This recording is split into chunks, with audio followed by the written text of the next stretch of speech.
E agora eu quero falar, gente, sobre a farsa da guerra às drogas e a seletividade.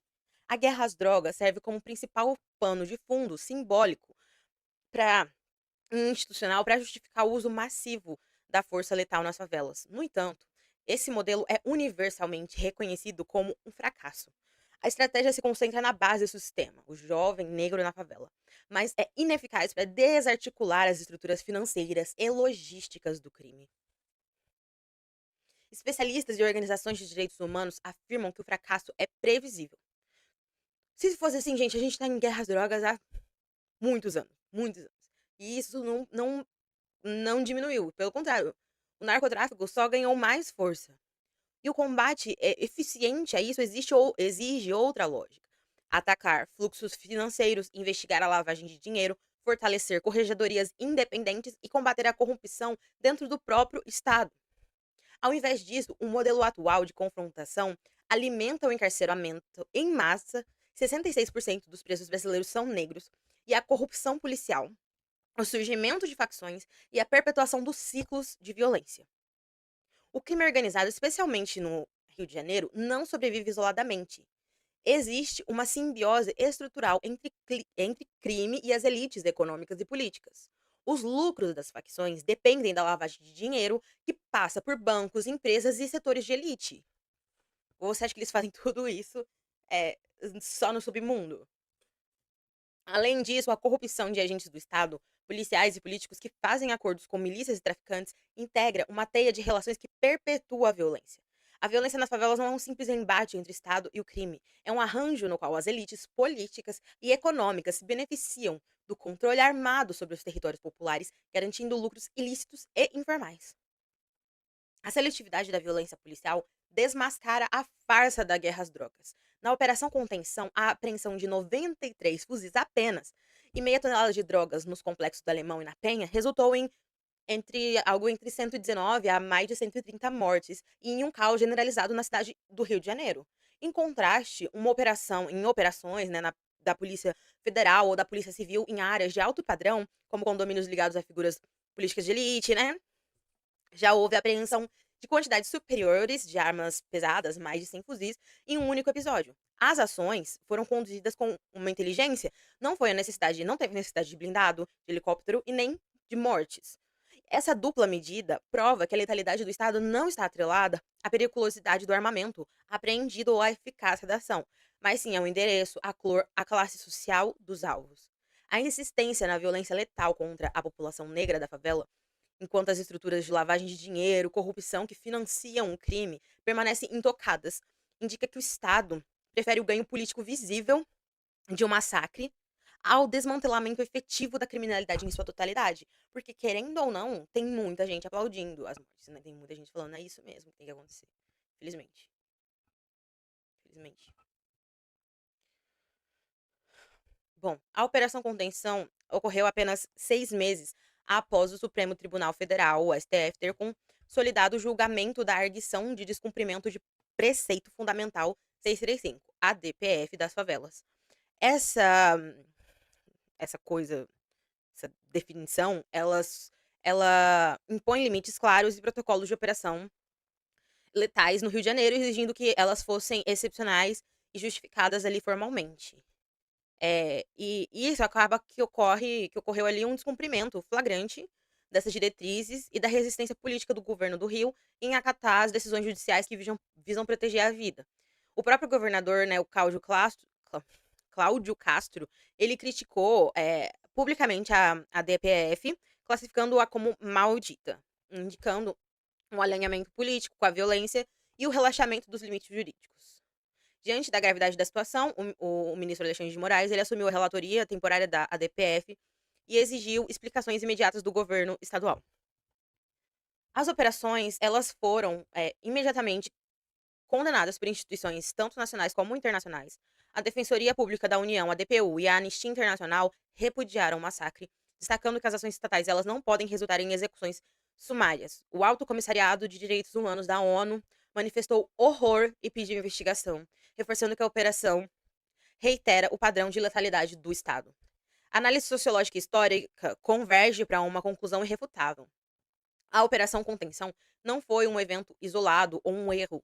Foi a expressão mais brutal e concentrada de um Estado que escolheu, há séculos, o controle racial e social pela força. O problema não reside apenas em governos específicos, mas na estrutura racista do próprio Estado brasileiro. Romper o ciclo do genocídio da juventude negra exige o reconhecimento de que morte não é política pública. São necessárias transformações estruturais profundas.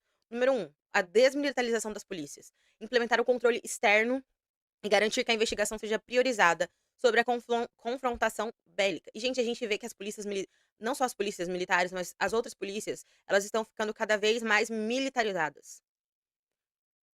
Também exige que exista investigação e punição. Exigir a investigação e a punição dos agentes que cometem as execuções e fraudes processuais, como as denúncias de corpos mutilados e abandonados na mata. É preciso que essas investigações sejam feitas, que a impunidade com relação aos agentes públicos é, seja muito menor do que ela é hoje. Muito menor. Porque uma coisa que eu sei disso e que a gente tá pedindo é que eles cumpram as leis. E, gente, outra coisa é o foco estratégico, né? Que é atacar o crime onde ele realmente se concentra, nos fluxos financeiros, na corrupção e na articulação com a elite, e não no jovem negro da periferia, certo? Não é o jovem negro da periferia que tem um avião que vai sair transportando cocaína por aí. Enquanto a necropolítica seguir determinando quem pode viver e quem pode morrer com base na cor da pele, operações como a contenção continuarão acontecendo e se repetindo cada vez mais letais. Ainda mais se você tem essa necessidade cada vez maior de uma direita sendo eleita aí ao poder cada vez mais, né? Até porque, gente, isso é muito. Enfim, deixa eu terminar aqui, eu vou dar minha opinião no final. Perpetuando o genocídio negro como um projeto do Estado. Enfim, né? É fundamental que o nosso estado, ele reconheça que as vidas negras importam, né? Que os moradores da favela são cidadãos com direitos plenos e não inimigos internos possíveis de extermínio, gente, porque é isso. É uma guerra contra o seu próprio povo.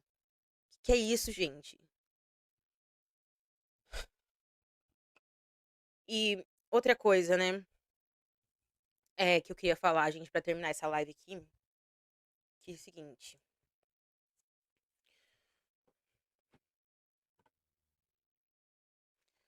Existe toda uma problemática envolvendo o tráfico de drogas e eh, o tráfico de drogas e o aumento. Eita. Ai, gente, não, né? Enfim, o tráfico de drogas, o aumento das facções e o do seu domínio territorial. Tem o canal Historiografia da História, que eu assisti bastante sobre essas questões. Ele fala bastante disso, de quanto que as facções vêm dominando mesmo vários territórios. Cada vez mais a gente vai ver essa expansão acontecendo. Que a gente vai estar, os nossos serviços vão estar cada vez mais na mão de facções, de milícias, enfim, coisas assim. E, gente, isso é terrível, isso não deveria estar acontecendo.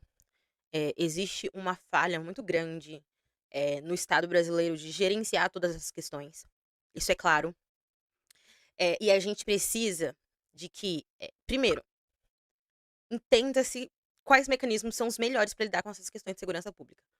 Porque é preciso que a gente dê uma resposta para as questões de segurança pública, para que elas não façam com que a população se revolte mais e mais e mais e mais e queira ver esse tipo de situação acontecendo e se vanglorie disso, né? Se encha de falar disso, porque quando a gente tem uma população que tá vivenciando uma situação melhor, que não a violência tá vivenciando uma violência uma baixa violência, né? Isso faz com que as pessoas possam ter mais espaço para pensar. Porque quando as pessoas não conseguem pensar, elas vão reagir sempre com essa raiva extrema contra a primeira cortina de fumaça, o primeiro alvo que se aparecer na frente das pessoas. Então é isso, cara. É preciso que se eh, realmente controle essas questões, mas usar de uma estratégia bem clara de como controlar isso. Porque, por exemplo, gente, vamos falar sobre legalização das drogas. Seria um passo fundamental que o Brasil regulamentasse a produção e distribuição das drogas, porque isso faria com que isso saísse da mão do narcotráfico. Porque enquanto as drogas forem ilegais, o narcotráfico vai continuar existindo e vai continuar aplicando as suas táticas cada vez mais e mais violentas, e a gente tem uma desorganização muito forte na base do narcotráfico.